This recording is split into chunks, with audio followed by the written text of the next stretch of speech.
Hello, this is Yvonne Teoh Bource from Connect to Soul with our weekly soul wisdom for the week of January 22nd, 2018. Wow, we are really moving through this month. And I don't know about you, but I just find that the energy is so different and it's so jet propelled. It's like every day there is sort of this movement of wanting to move, wanting to grow, wanting to connect more than ever before. So this week I thought I'd go back to one of our,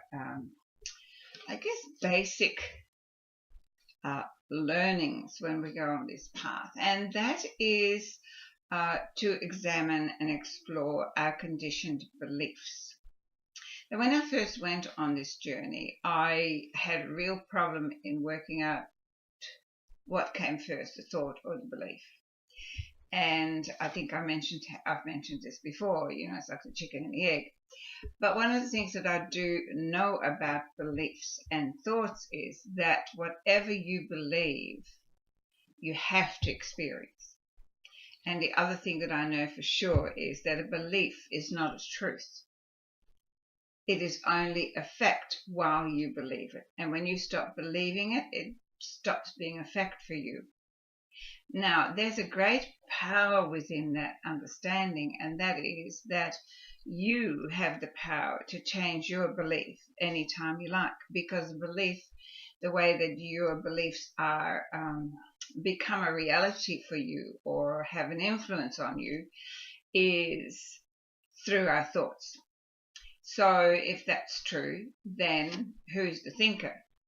Well, I'm the thinker for me and you're the thinker for you, and therefore you can change those thoughts like that if you choose. The problem is that we are not consciously aware of it, and we tend to get caught in this groove of our conditioned beliefs, because when we come here as new humans in our baby form, we have no beliefs. Every belief that we have comes from the people who brought us up and the exposure that we had to the culture and the situation and the circumstances at the time of all the social things around us. So we form beliefs in those early years. And those beliefs, if we don't change them, they keep us stuck in the past, because things are changing all the time. Life is a forward-moving energy. So if we don't upgrade our belief system, we're kind of stuck. And so I thought I'd like to talk a little bit about our belief systems and what we can do about them, and really, are we conscious of them, and can we explore them, and have we got the courage to change them? Because it does take courage, because we have a tendency to stick with the familiar, no matter whether that familiar is uncomfortable or not. If it's familiar, it's probably takes precedence over anything that's unknown. And so often we make the same mistakes, we take the same route. Look, how many times have you got in the car? I do it all the time. And if I don't keep my mind focused on actually where I'm going, and it wanders off for a moment on something else, I just turn the wheel to what is the most common route for me to take, which is down to the shops. And before I know it, I'm going in the opposite direction to where I really need to go. And I go, oh my God, where was I? Why was I not paying attention? Now, that happens all the time to us. If we're not paying attention in the moment, what occurs is that we just keep repeating the old belief systems, and therefore we keep finding ourselves in the same place, which tends to make us then think that our beliefs are true. Because, see, there's the proof every time. But what we don't realize is the proof is the end product of our belief. So if we know that, and we don't like what we keep experiencing, then rather than wanting the outside to change, which it never does, we need to go within and we go, well, what was my belief about that? Where does that foundation belief come from? And what would I prefer to believe that would give me an experience that I would really like? So if you look at your life today and you go, let's have a look at the things that we struggle with most as humans. We struggle most with our financial situation. We struggle most with our health. And we struggle most with our relationships. And those are the three main things that we have at times difficulties with. So if we look at our beliefs, and let's have a look at wealth. Okay. Now, I know that I've said before that I wrote many years ago that we are not rich because we have money. We have money because we feel rich. And the more that we feel part of the abundant universe, the more abundance actually can be released to us. And that really works. But until we can stop looking at what we call reality and go, yeah, but look, my bank account is empty. So what do you want me to do? Well, I want you to imagine that your bank account is full. And I want you to start visualizing and act as if, not so much act as if thinking that you have to spend money that you don't have, but act as if energetically. And it's all about energy, because the abundance is resonating up here. Your fear of not having enough is resonating down here. The two can never meet. It can't come down because then it's just not enough. But if you come up here, then somehow the abundance of the universe becomes available to you. Energetically, that's how it works. So if you have any belief or fear of lack, or any idea of the economic situation is a mess and therefore you can't have, whatever your belief pattern is that stops you from having everything that you need or desire for your degree of comfort that you need or desire, then it is time for you to examine that belief and chuck it out and go, well, what do people who have what I want, what do they believe? Well, I can promise you that people who are very well off financially, they have a belief that goes like this: if I lose it today, I'll just make it again tomorrow. And they have no doubt about that, and that's why they do. Because their mindset is about, it's easy. It's there. And so therefore, for me, that is something that I've learned. You have to get to the mindset and the beliefs that are going to expose you to that which you desire. So that's to do with wealth. And so then have a look at what you would like to do as far as your health is concerned. We are inundated every day that we cannot be naturally healthy without taking this and taking that and doing this and doing that and eating this and eating that. There is absolutely nobody who stands up and says we are naturally healthy, self-healing mechanisms, as long as we take care of it and we listen to it and we nurture it appropriately and we rest it appropriately, then this physical vehicle will work for us. But we get sucked into that we can't possibly be healthy without all this additional assistance.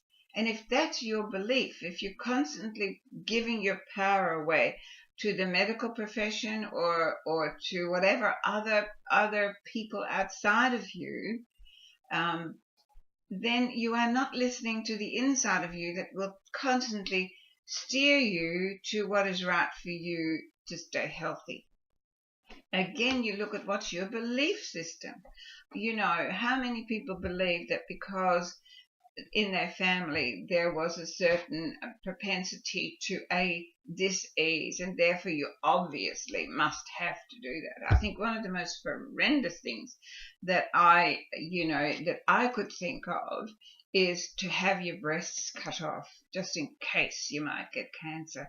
That is like, honestly, is that really where we're going to head? That we have to cut pieces of our bodies that are healthy just in case one day we might have something.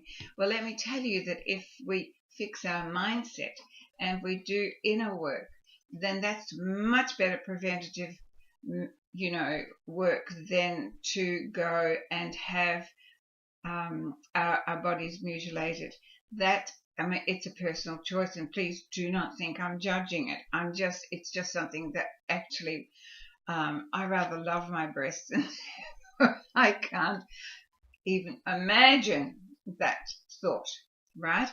But this is not about that. It's about what we believe. If we believe, and I'm telling you now, if you believe, that is exactly what you need to do to be healthy, then I promise you do need to do it. Because our beliefs create our next experiences.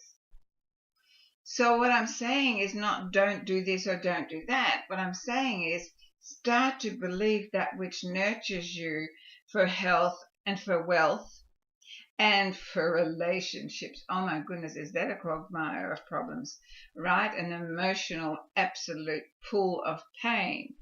If we have these belief systems about that we're not good enough, we're not pretty enough, we're not strong enough, we're not thin enough, we're not this enough to be loved by somebody else.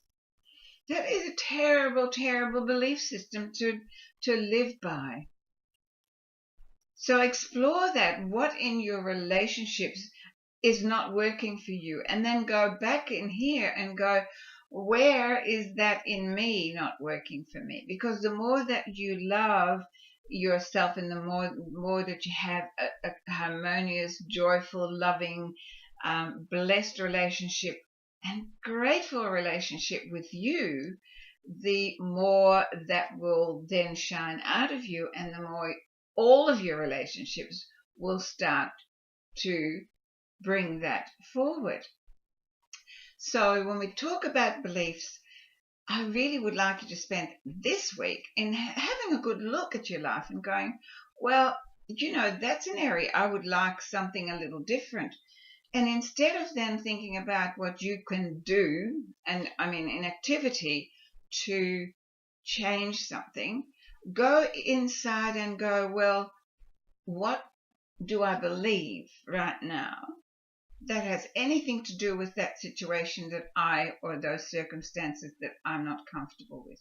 What is it in me that creates that experience through the beliefs that I'm adhering to, either consciously or unconsciously? Because most of that is unconscious, by the way.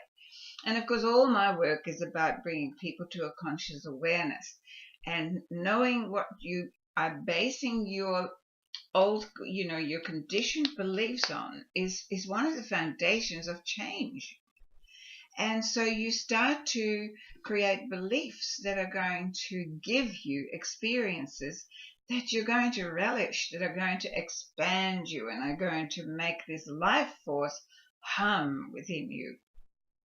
So it's not as easy as it sounds, because some of these beliefs are so ingrained, and often they are beliefs that come from a culture, from a religious background, from a familial background that you are so entrenched in that even the thought of changing them and owning up to that, to the people that have, inflicted that belief upon you, is terrifying.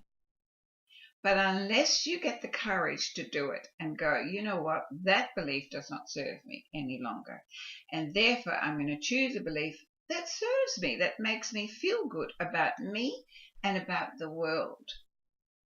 And we have the power to do that. That is empowerment, to know that we can at any time change within us in our mindset, how we view the world outside and how we view the world inside. That's a very, very powerful understanding. It's something certainly that I've learned over the 30 years to make one of my basic tools. Whenever anything isn't going right in my life, I stop everything and I get out a book or a paper and a pen, because we try to solve so many problems in our heads, and our heads are full of just a whole lot of old data and rubbish, and it just gets jumbled up. But once you get a pen and a book and you actually write down your issue or what it is that you want a question, an answer to a question for, once you see it outside of yourself, it's amazing how quickly you'll find that answers will come. And so I suggest that you sit down and you do some journaling and you go, you know what, I really need an answer here. I do not like what I've been involved in, what I'm engaged with, what I'm needing to solve, any repetitive patterns that are taking you down a path that is really challenging and difficult. Look, stop, write, ask for the answers, and remember, you have the power to change your belief about it. You have the power to change your thoughts about it. And the moment you change your thoughts, your beliefs start to become weaker. And so what comes first, the thought or the belief? Well, depends on how many thoughts are supporting your belief that is not giving you what you want. And therefore, to start with, change the thoughts and the beliefs will follow. So that's really what I'd like you to attend to this week. I'm going to attend to it myself. I'm going to have a really good look and see, is there anything in my life still that I have beliefs about or that I have thoughts about that are not serving me?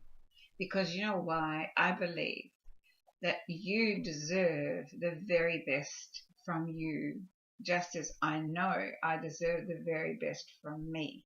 And as long as I keep doing that, then I have the very best of me to share with you. So that's my message for today. I'm in Melbourne, Australia, and it has been very, very warm here. And if you are a tennis fan, and you might have been watching the Australian Open tennis, which by the way I am, and have seen those poor players out there melting, then I have such amazing admiration for their stamina and their fitness. But one of the things that I love about watching tennis, or any singular sport in fact, is their mental state and their belief. They need to believe that they actually can win. They need to believe that they can do it. And if they don't believe it, then you can see the cracks instantly. They appear. And the minute those cracks appear, they will lose their serve, or they will get an injury, or something happens. So again, please examine your beliefs and see where they don't serve you, and then have the understanding that you can change them to anything. You can believe anything you want. Now, years ago, Wayne Dyer wrote a little book called You'll See It When You Believe It, because we often say you have to see it to believe it. No, it's the other way around. You'll see it when you believe it. You have to believe it first to be able to see it. So if you are seeing it, it's because you're believing something. That's it. That's the truth. Okay, so I would like to share some soul wisdom to go with that. And I actually drew the card before I started this so that I wouldn't take any time away from you. And the card that I drew, it you know, whatever. It's a warm day here. It's one of the reasons I've got the blinds pulled, because the sun is so bright, and I just felt that I was going a little bit overheated. So this is what we came out of the card, and I know it is a bit glary, but that's okay. Kuthumi. I'm very fond of Kuthumi, another ascended master. And it says Cloak of Wisdom. How perfect for this, the part of soul wisdom in this session. So it says you already know the answer you seek. Trust what you know. And do you know, that is just so beautiful to as a companion to what I've been talking about, because when you actually disengage from old beliefs that don't serve you, that actually makes room for your inner truth to come forward and to actually show you what is the appropriate belief for you, what is the appropriate path for you. So how beautiful is that? You already know the answer you seek. And it's one of the reasons that I suggest that you actually sit down and write. Because once you see it written, once you see your question written, then it's out of you and it makes room for the answer to come forward. Because let me tell you, we cannot have a question if we don't have the answer within.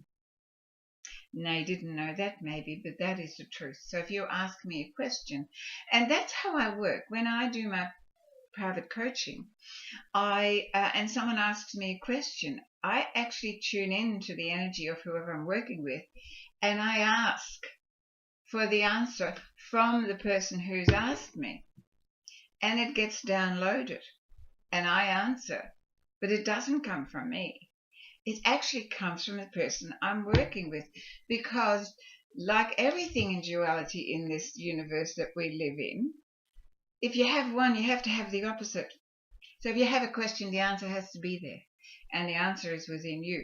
But if you're so focused on an issue and the question, and you don't stop to listen to the answer, you miss it. So remember that the answers to your questions are within, but you have to go into stillness. You have to take the question and put it outside of you so the answer can come forward. And you'd be amazed at what can come out of this beautiful, beautiful being that you are. So trust what you know, not what you know up here, but what you know as a knowingness in here. Wow, I think that has been a great little soul wisdom session. I hope you've enjoyed it, and I hope that I have given you something to think about. And if you heard a strange noise in the background, it is because over my back fence here is a swimming pool with a little 3-year-old who is having a wonderful time because it is a very warm day. So I will leave you and have a wonderful week. Be kind to you and examine your beliefs and know you have the power to change them. And if you would like to do some more work with me, you know you can find all the links at the bottom of this video clip, and you can contact me either through my website, through Facebook, to come to the Spiritual Book Club, which is on 5th of February. There are still a couple of places in the Inspired Manifestation Masterclass for February the 7th, so let me know, and just have a great week. See you later. See you next week, and be kind to you and everyone else. Love you lots. Bye.